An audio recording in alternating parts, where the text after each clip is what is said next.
Oh, he saw it now. Here he comes.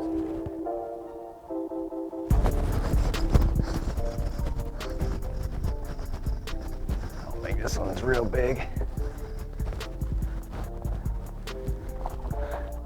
That was funny. This water's so clear they can see it from a long ways away, I guess. It had kind of gotten away from him, and I've noticed that. You know, those fish, it's not a real big bait, but they let it, sometimes it'll get by them, and they almost think like, oh, it's getting away, it's almost getting out of their eyesight, and then they'll decide, I'm going to get it. I can see there's one up there right on that break. On the break at this point.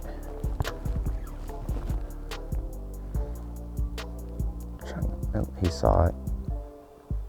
Got him. They're all little.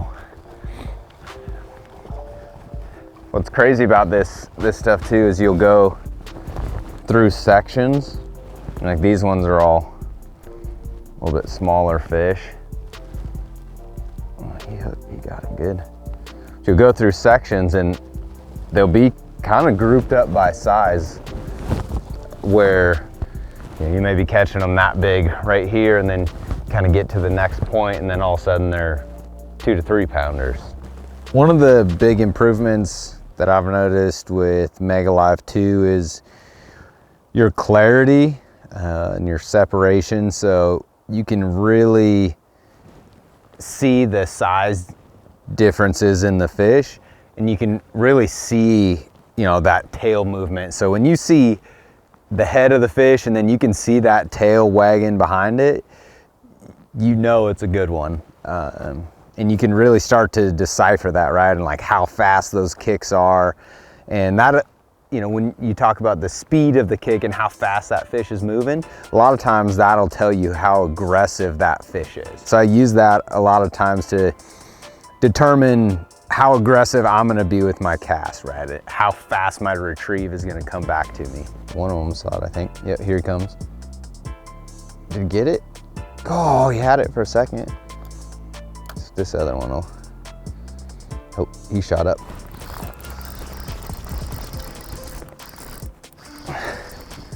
A little one.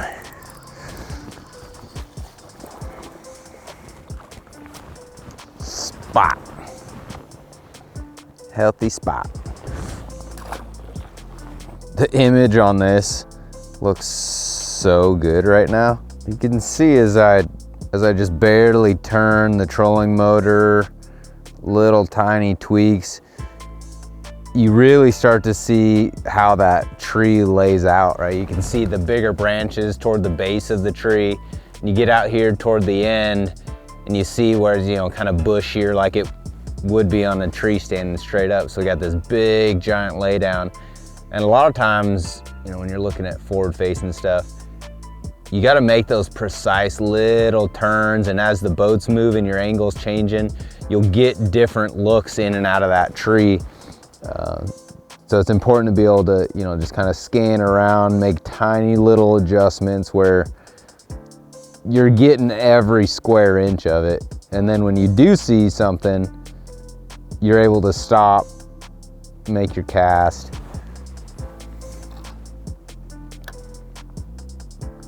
And you just hover your bait just right down the, oh, here he comes. Got it. He's not very big, but that was pretty awesome to watch. Oh, there he goes. Ah, she's pretty. Look, he's like golden looking. It's crazy. That other one was a real dark green. He's like a golden brown.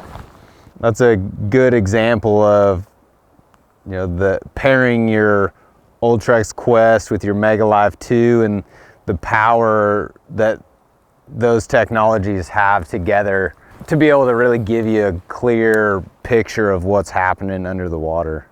Anytime you're using forward-facing sonar, efficiency is the name of the game. That's why you see the jig head minnow play so much. that just allows you to fish all different depths of the water column. It allows you to make that cast and get it, you know, just past the fish or lead the fish a little bit. You know, you don't have to work the bait into them. You can allow it to drop into those fish. Oh, a little better spot. Look at him under him. Look how fat that fish is. Oh my gosh.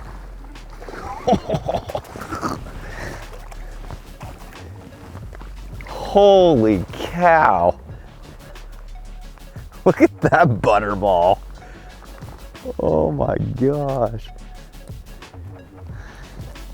That was cool. We were up there scanning around, you know, kind of picking that tree apart. And then I just panned out to the side, saw 3 of them swimming on Mega Live 2. Pitched out there and probably some good glide baiting too.